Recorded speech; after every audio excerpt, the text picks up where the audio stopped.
Hey guys, Joey from Carns Equipment. Today I have for you a 2025 Polaris Ranger 570 Northstar. This is the crew cab model. This is the sand and camo colorway. Really good looking machine. These are great for going out and hunting or just riding on the trails if you want to load your family up. It is a fully enclosed machine. Everything around here is glass, and it also has a heater that I'll show you on the inside.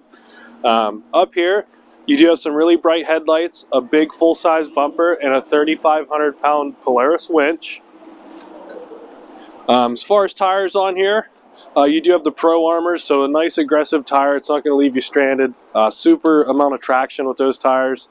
On the inside, you do have glass windows, roll up and down windows here. And then you can see right there is your heater. So this machine comes factory with a heater from Polaris. It also has a windshield wiper on there that's electric, so you don't have to do it manually. You have a couple USBs, 12 volts in there. Just a really nice, clean setup. Not a whole bunch of gadgets to get confused with.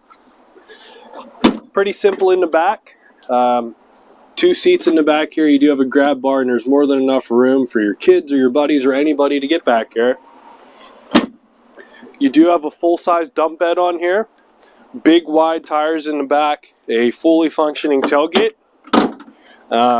full-size hitch receiver, and a big old muffler to keep this thing nice and quiet if you're going out looking for deer or just going out on a Sunday cruise. Come on down to Carns Equipment, take it for a ride, and take it home.